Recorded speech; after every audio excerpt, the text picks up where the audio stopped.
morning. How are you all? Hope you are all doing well.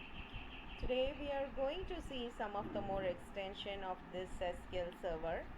I have installed this SQL Management Studio Compact. I will show you now how is it and how we are going to open it. Now you see here.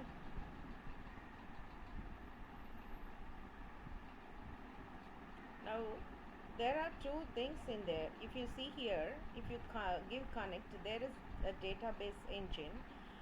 This one has been installed in my system with SQL Server when I just installed with SQL Server Management Studio. But I'm not going to use this one. It will give error when I used to connect through that. So that I have installed another one version. If you see that one, that is compact. So SQL Server Compact. So after installation of this, I could get this one, and it is compacted edition. It will take very lesser memory and all the main operations will be there.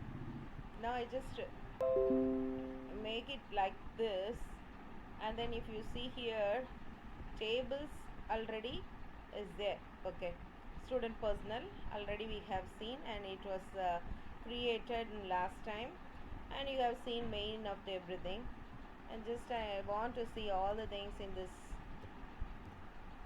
table. Just type select all from the student personal, press F5. So this many rows has been now created there, right? 13 rows. Now I want to create another one table, and I want to show some of the more things. Then you can go in depth in that. Okay, so now I'm just going to create a new table. That table name can be student academic. Okay, so student academic table. Just I'm going to have the roll number, which will be primary key. Okay, so I'm just going to, because this roll number has been already created in the last table, and this table I'm having the same thing as like numeric, because we are just going to make both the tables primary keys should be there. In every tables primary key should be there. So in both the table, roll number is the primary key. I'm just going to make join, inner join, outer join, and just connecting two tables, concatenation, merging, everything can be done by these two tables. That's why I'm just going to make only one primary key. And name is not necessary. If you want to get name, you can get combining both the tables, and you can get the name from that. But I'm just going to make this academic. Just I'm going to say that mark 1. You can make it English mark or whatever you like, but I'm just going to say that that is mark 1. Mark 2 is again it is another mark, and then mark 3 is for another subject.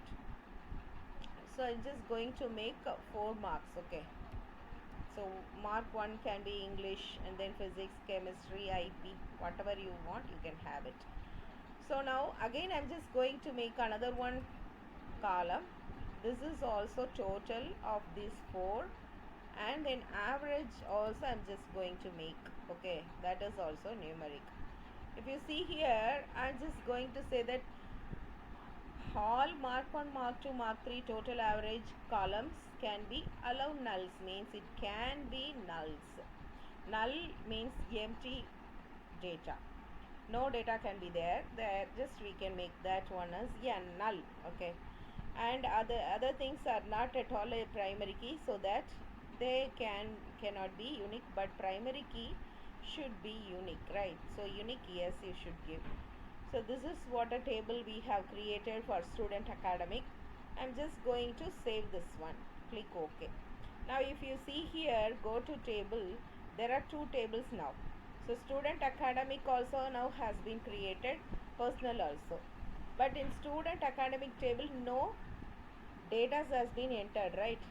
So it is just designing view only. Now I'm just going to make a new query and going to insert some values.